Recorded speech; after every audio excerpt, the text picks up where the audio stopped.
Good greetings, everyone. My name is Faure Gnassingbé, and I am a citizen of Togo. As some of you are aware, the government of Togo recently changed the constitution. They did it on the night of March 25th, 2024, even though a few days later the president called his private parliament to reread that constitution, and on April 19, 2024, they actually reapproved the constitution. Well, it is not the first time that the constitution of Togo is being tampered with by this regime. Togo has been ruled by the same family for the past 57 years, to be precise, since 1967. And the Gnassingbé family has ruled the country in complete tyranny for the past 6 decades.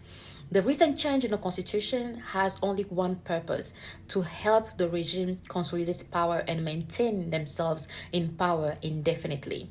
They are very much aware that the stakes are high, considering the multiple coups that took place in the region recently. This has led to a series of changes, reforms, and reshufflements within the ranks of the regime, including the removal of some key government officials, such as the former head of the Togolese army, Félix Katanga, who was nothing but a brother other than the brother-in-law of the president, married to his sister, or the Minister of Defense, who was also the widowed sister-in-law of the president, married to his brother that passed away. For your information, the constitutional change in Togo is actually among a huge package that the regime is offering the international community. At the end of the day, they don't really care about what the citizens of Togo want, because they have never respected the will of the citizens of Togo. In the new constitution, the president is becoming very smart in these ways of transforming the regime in order to fit into a new category.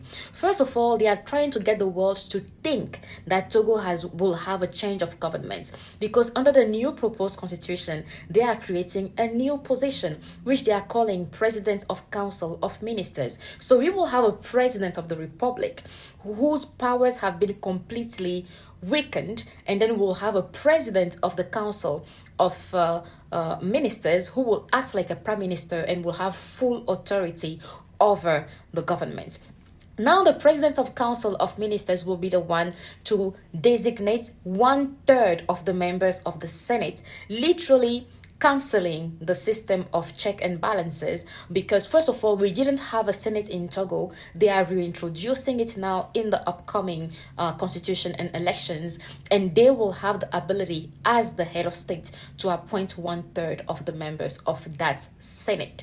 The worst part is that they are trying to give the impression to the world that Togo is progressing. So they have actually limited the term of the president of the republic to one, meaning that we will have a president of the republic that will only serve one term of 6 years, when in reality the position of president of the republic becomes a completely ceremonial role with absolutely no power. When you look at Israel, for example, Israel has a president and a prime minister, but you never hear of the president because his role is ceremonial. Well, the same thing is about to happen in Togo. But the Gnassingbé have a huge agenda behind it. First of all, they want to leverage on gender washing. They are planning on appointing a female as the president of the republic, and the international community will be clapping that Togo is making progress by having a female at the head as a head of state, the same way they have used gender washing to appoint a prime minister and the president of the National Assembly, just to give the impression that the government of Togo cares about women's rights, when at the same time women that have been vocal against tyranny, dictatorship, poor governance, and corruption have faced nothing but the wrath of this regime. But that is not even the worst part. The worst part is that the current president is planning to move from his position as president of the republic to the new position he's creating as president of council of ministers.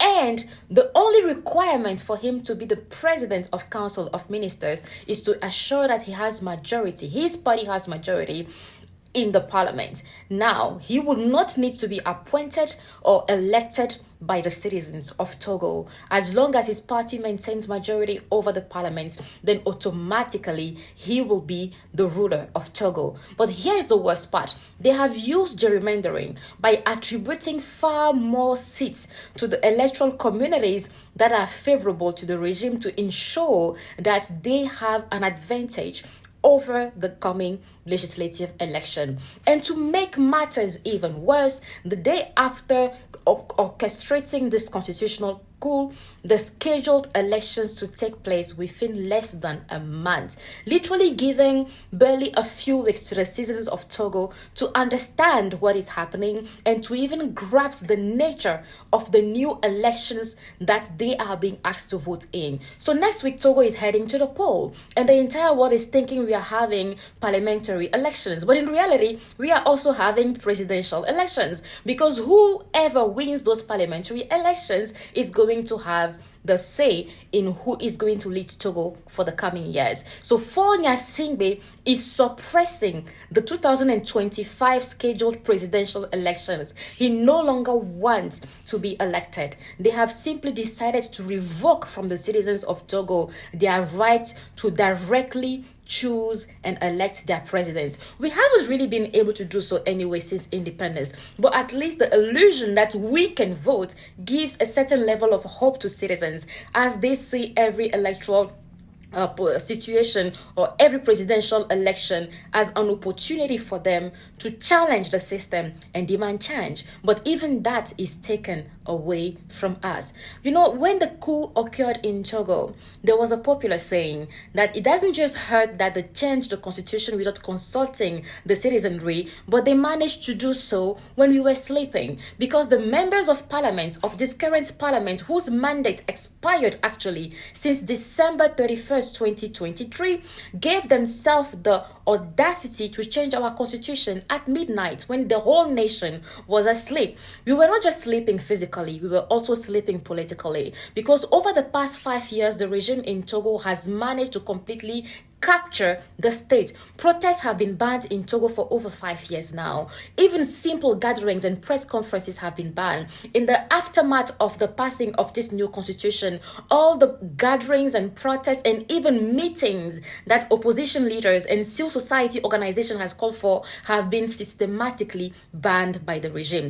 Over the past year, numerous Togolese activists and journalists have left the country, have fled following their persecution. Many got arrested and many left the country because they couldn't face the repression of the regime. So we have a situation where the state is entirely captured. In Togo, we have no freedom of speech, no freedom of assembly, and no freedom of the press. And very soon, no freedom to even vote for our president. So I am making this message as an appeal to the international African community of African citizens everywhere in those nations that are not French-speaking nations, such as Ghana, Nigeria, Sierra Leone, Kenya, Zimbabwe. I understand that the stakes are high for the continent, and the young people on this continent want change. The people of Togo, however, have been fighting for that change for the past 60 years unsuccessfully, because we have not been one of those lucky nations where the army has a little bit of independence from the regime.